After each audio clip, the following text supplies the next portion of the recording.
Marketing Kitchen TV Q&A Live. All you need to do is go to @MarketingKitchen TV on Twitter, use the hashtag Q&A, and I will answer your questions here. Welcome, marketing chefs. I've got something truly special cooking in our Omni-Channel oven today. Marketing Kitchen TV Q&A Live, Chapter 4. Up next in the Marketing Kitchen.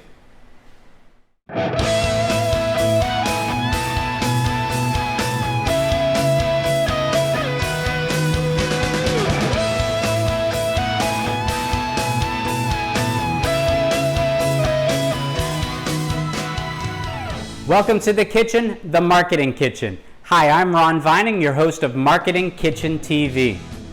Welcome to @MarketingKitchen TV Q&A Live. All you need to do is go to @MarketingKitchen TV on Twitter, use the hashtag Q&A, and I will answer your questions here. Welcome back to Chapter 4 of our summer edition of Marketing Kitchen TV Q&A Live. All right, taking a question where we left off. Even though I know the name of this individual, I won't reveal it because he's trying to remain anonymous. All right, so summer 2020. Here is your question. When starting out, is it too soon to target when a business should go for its IPO, I'm assuming you're asking? Or is this element of strategy a prime example of how a business model needs to be able to evolve to meet trends? Would a different IPO date really have saved WeWork? All right, great question. I'm not going to specifically answer that because I've not done, I am familiar about what's happened with WeWork, but I shouldn't comment on it. But I'll answer it more in a generic sense, okay? I don't think that it's wrong to, when starting a business or having your business model be about when you plan to go IPO, if that is what is in your business strategy. So, for example, one of the brands that I'm starting, it was supposed to have started in 2019, but I've had problems with developers, and then due to the current situation that we're in, I'm about 6 months behind where I plan to be. But I plan still this year to launch Appflix. Now, Appflix is going to be a companion to streaming services. And my goal actually is not to go public. My goal is to be acquired.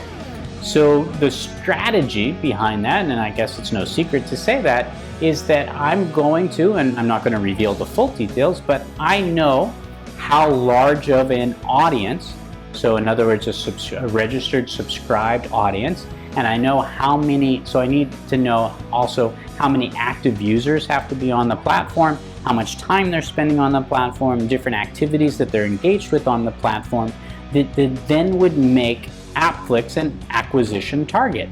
And so who would it be an acquisition target for? I've identified, I can't mention it here, but I've identified which companies would be interested in that. So similar to going or setting a strategy for IPO, I've set up a time frame and metrics of, again, audience and engagement levels and activities that need to be happening that would then make it an attractive acquisition opportunity. Now,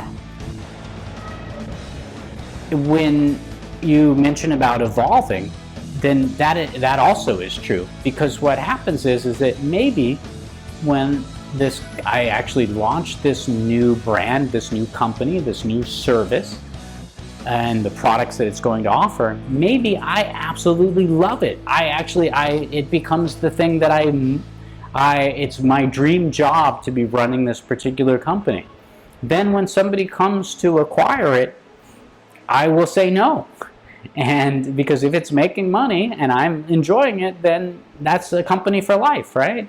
Or at least for now. And so then maybe IPO becomes an option. So answering your question sort of in reverse, the opposite could be true. Maybe somebody starts a company planning to go IPO within X amount of time. They have targets and objectives. They hit them. They're ready for funding, and they reach that threshold. They do their different series of funding to get to the point that they are, and then they're ready to go IPO, right? Well, what if something happens and that doesn't work out for them? What if a situation happens where people don't need to rent office space anymore? because of what's going on. If that happens to be the case, then what do they need to do? They need to then evaluate or reevaluate or evolve based upon that particular situation. It really is about being flexible. All right, if you see a continuity break right here, it's because I was trying to get rid of the noise outside the window. Anyway, it amazes me how people disrespect each other on so many different levels. And neighbors living in condominiums should be kind to their neighbors. Okay, let's see. Our next question is by Samantha. And Samantha asks, a study by Accenture found positive correlation between digital engagement and revenue within the banking industry. And a traditional industry like banking, should reaching digital maturity be a priority? Well, that is an interesting question. And in terms of banking experience, I have had the opportunity to work for a number of brands in the space. Many of them were in the credit card sector, but for pure banking would be like Standard Chartered Bank. I'm going to apply this industry to anyone who is both in an online, offline situation there. Now, if I'm a bank, or if I'm a retail clothing shop, or I'm a pizza shop, okay? We'll just, and let's see. Yeah, so we've got a clothing shop, we've got a banking shop, and we've got an eatery. Do I want to drive all of my customers to digital maturity so that I'm no longer operating that physical brick and mortar store? Or do I want to reach a happy medium where I, depending upon my customer's desire, again, remember, here's you as the organization. You have your goals and objectives. Here's your wants and needs and desires of your customer. And then the channel is how you reach out and where you engage with each other. Do they want to be fully digital? Do you want to be fully digital? Do you want to be in the physical brick and mortar space? Do they want to engage in the brick and mortar space? So it's really about understanding their wants and needs as well as your own. Because let's face it, there are a number of people. So there's a number of let's see, how do I say this delicately? It's amazing how no matter what I say, it gets twisted. But there's a number of professors, I won't say they're at UMass Boston, but there's a number of professors, some of them are retired now, so I guess that's safer to say that, who, when they taught courses, they actually, before they went into retirement, they shifted from the physical teaching space to the digital teaching space. And they absolutely hated it. And so that hastened their retirement. And so sometimes when you are in a profession, there are things that you liked about that particular profession, and you then want to maintain them. So part of, let's say, owning a retail shop, or a coffee shop, or an eatery, is you like to engage with your customers. So if your business went purely digital, then you've now taken away that aspect of your business that you actually enjoyed. And if that's the case, then you probably don't want to engage in that business anymore. So you'd probably stop. So in the banking sector, there's also a bit of, you might want to have a relationship with your lender, let's say. Or of course the people that are holding your money. Then there's people that use safety deposit boxes. There needs to still maintain some level of that physical engagement. It can't be 100% digital. So I think the best way to say is that services that can be offered best, that are most efficient and offered online, should be. The ones that are things that are best still offered in the physical world also should be. So it's really about a hybrid approach. And again, it's about you as a business and then who your customer is and what is the way, the channel, the place, the platform, the market space that's going to best be the way to deliver the product and service for them. All right, great second question for today's session. Thanks a lot, Samantha. And our next question All right, Patrice. A 55% company investment in warehouse automation tops supply chain technology. 70% of companies have integrated automation or plan to in 5 years. Will this disruption and growth redefine human roles in supply chains? There's a number of videos that I've done where I've answered a similar question, Patrice, which is to be expected, right? So no worries there. I've offered some different opinions on this over the past year or so that I've been talking about it online. And of course, in my physical speaking and training business, as well as consulting, I've offered various opinions as well. So you say that based on the research here, your source, that 70% of companies have integrated automation or plan to in 5 years. Will this redefine human roles in the supply chain? And of course, the answer is yes. And in fact, if you look at entrepreneurs like Mark Cuban, he predicts that within 10 years, just about every job will be lost to automation here in America. And with outsourcing, I really worry. So maybe not a tangent here, I'm answering your question, but I really worry about the American economy over the next 10 years. And unfortunately, there are many negative aspects to the lockdown. One of them is, of course, is that it's hastened or fast-tracked, as Jack had said in a prior episode chapter. It's fast-tracked and hastened our movement to more use of technology, and the more use of technology leads to more automation, leads to more adoption of AI-related systems, and so of course we're becoming more virtual. All of these mean job loss. They all mean job loss, and I can't stress that point to you enough. So when it comes to outsourcing, jobs have left America in record numbers, and in most developed economies, job loss has been significant. You now throw in automation onto that, you've got a whole nother level of job loss that you can't account for. So when a presidential candidate like Andrew Yang talks about a minimum monthly wage or sum or whatever, I forgot the term that he uses for that, or the Democratic Party has floated that people can stay at home and mama government will give them X amount of money each week or month. Are you kidding me? Is that the solution? You're going to have to open up a number more cannabis shops out there so that people just remain high all day long to be able to mitigate the boredom of what the future of life will be if we're in that particular type of.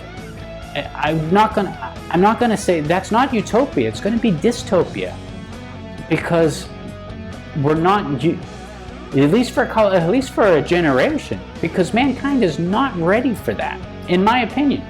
And I'm offering this opinion as a futurist marketer. Let me get specific to your question. I was trying to keep these short.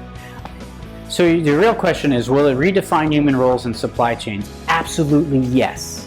Absolutely. There will be less people working in the space because AI, automation, and what wasn't mentioned or brought up in the conversation is robotics. Robotics have already decimated the manufacturing. So number one, outsourcing did. Number two, robotics. Number three, automation. And then throw AI into that. That is a 1, 2, 3, 4 knockout punch. Will there still be tech jobs in that? Yes. Will there still be marketing jobs? Yes. Will there need to be supply chain experts? Yes.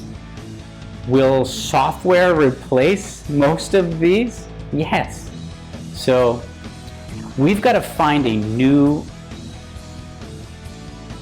not just the business community, so the business community in concert with politicians need to really discuss, have a real discussion about what the future of work will be in all sectors, and how many people we are able to work, what type of jobs should they be trained for, so that we do have full employment going into the future.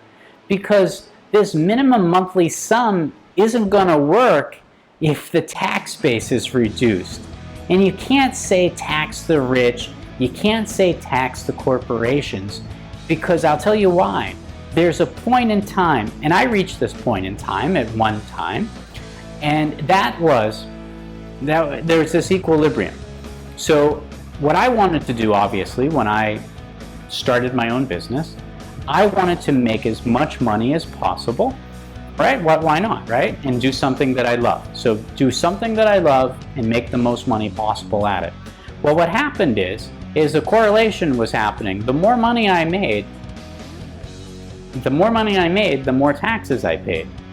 And then I hit another point in time where the more money I made, the amount of taxes began to incrementally go up to the point where I was making less money.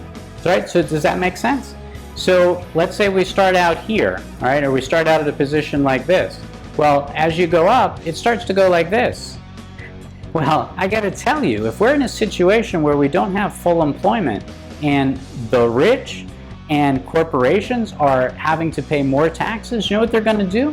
They're going to cut more jobs, and they might actually even cut profits. Why? Because by doing so, it would reduce, in other words, why would you pay it to the government? Why not cut back services so that then you're paying less to the government, right? Do you understand? There has to be this equilibrium point. So again, business leaders and politicians, it's hard to call sometimes in both spaces them leaders, because they don't lead. But there's a point in time where we really got to see what the future holds and how it's going to all work out and how we're going to pay for these things. Because if lifestyles aren't maintained, if you think that there's riots, looting, and burning now over the current situation, what's going to happen when you've got a lot of people with nothing to do? And then they might be unhappy. Great question. I went off subject a bit, but I think it really gets to the core of what you're asking. All right, our fourth and final question today is remaining anonymous. So again, I know who you are, but if you're not using your name, I'm not going to use your name on here.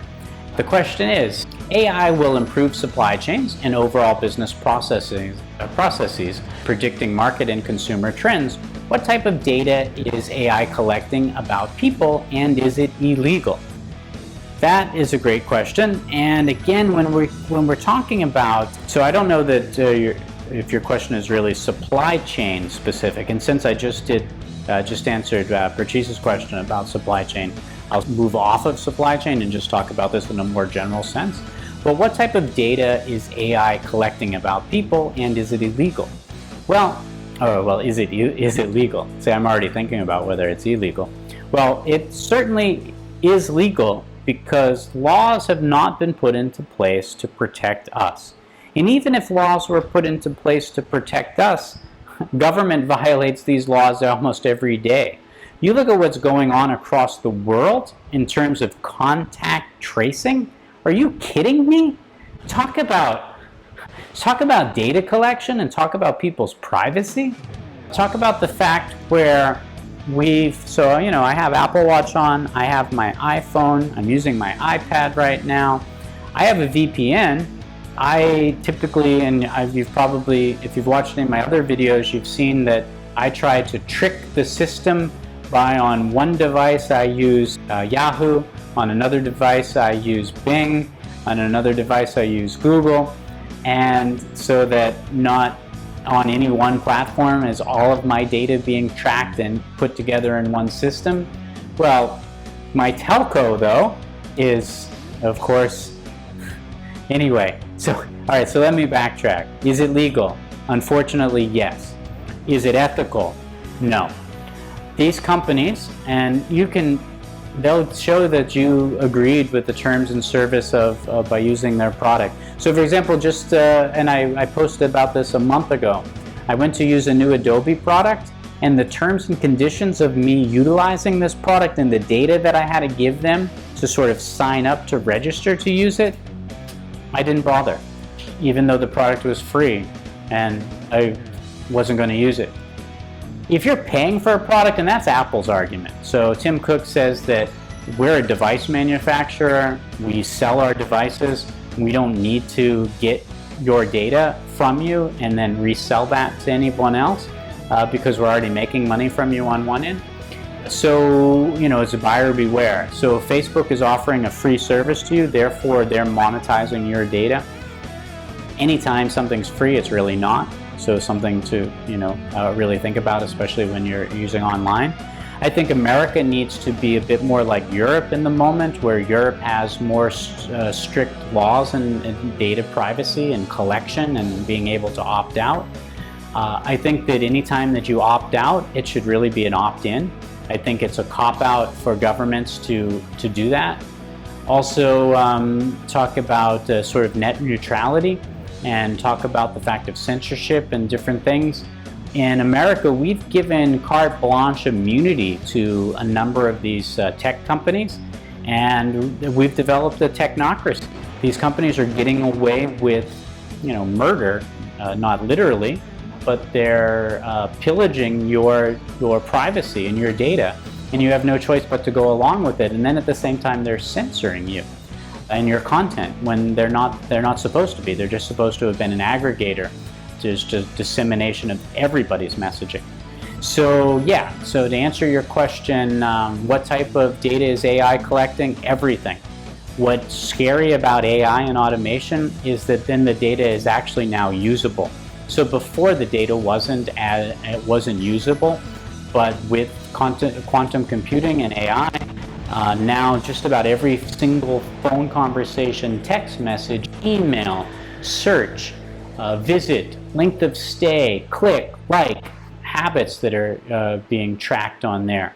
I wouldn't even doubt that with Face ID, your eye movements are also being tracked to see and being used in some either legit or nefarious way about when you see a website, what do you look at first? What catches your attention? Certainly Amazon is capturing as much data as possible, and they have one of the best systems to date as far as being able to predict what a customer wants when they want it.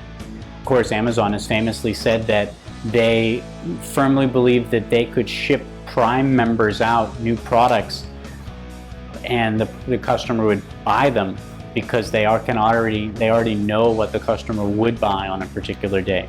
Google says that they already know what you're going to search for before you search for it. So to me, that kind of stuff is scary. All right, great question. Great way to end our episode 4 today. So thank you so much for that. And our next episode, we'll pick up with Matthew's question. All right, thanks a lot. I'll see you in our next episode, which will be Chapter 5. I appreciate you joining us for Marketing Kitchen TV Q&A Live. Remember, all you need to do is go to @MarketingKitchenTV on Twitter, use the hashtag Q&A, and I will answer your questions here. I hope you enjoyed this episode. Remember, there's always fresh content simmering on our storytelling stovetop. So whatever happens in this kitchen shouldn't stay in this marketing kitchen. I'm Ron Vining, your host, reminding you to invite your family and friends to the next episode of Marketing Kitchen TV.